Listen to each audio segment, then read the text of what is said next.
Let's talk about the money that is being spent.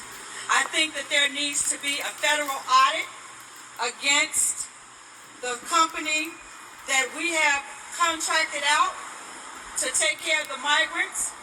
We have nurses that are being paid $64,000 a month.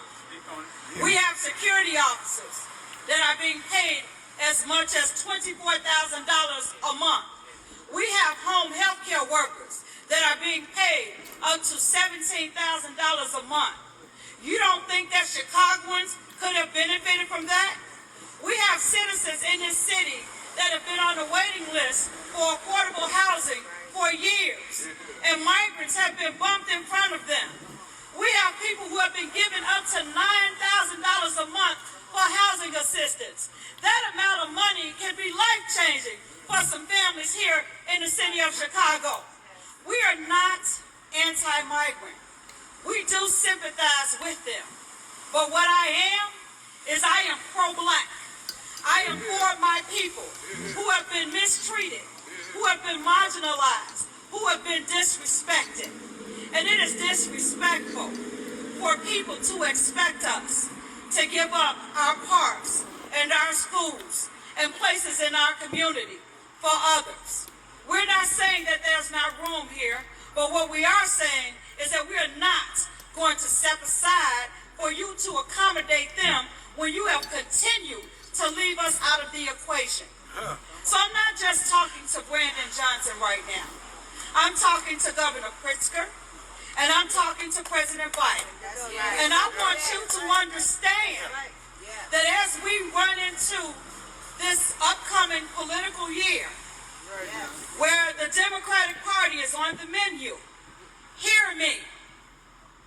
People of Chicago, of Illinois, and of the United States, it is time for us as black people to stop voting party. It is time for us to stop voting color. It is time for us to start voting our self-interest. And if the Democrats in the city of Chicago, the state of Illinois, and the country of USA refuses to listen to us, then it is time for us to start looking at other alternatives. People, we are looking at other alternatives.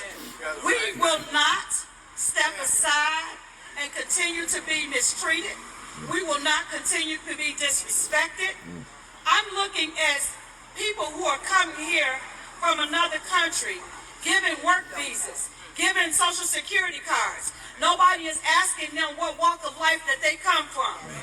You don't think that our brothers who have been in prison, who have come out and who have changed their lives would benefit from the same opportunities that we're giving these migrants? And I'm not saying that they don't deserve those opportunities, but what I am saying is we deserve them first. What I am saying is you can't continue to put us on the back burner and think that we're going to continue to be okay with it. We've done that for long enough. And what we're saying here today is that it's no longer acceptable. We're saying to our city, we're saying to our governor that you're not going to continue to set monies aside for people who don't live here and disrespect, mistreat, and forget about us. You've forgotten about us. You have treated us as if we don't matter. And we're saying to you, you're not going to continue to do this. We're saying to you to see us. You're dumping people into our communities who are going to at some point move us out of the way. And what I say to you, if you want a glimpse into what's going to happen, look at how people of color are being treated in Venezuela right now. We seem to forget that Venezuela was one of the first places that had African slaves that they were taken to. We're forgetting about that. And so we're forgetting that there are blacks in Venezuela who are being treated the same way we are. And so for us to expect that they're going to come here and be put into our society and treat us differently is a pipe dream.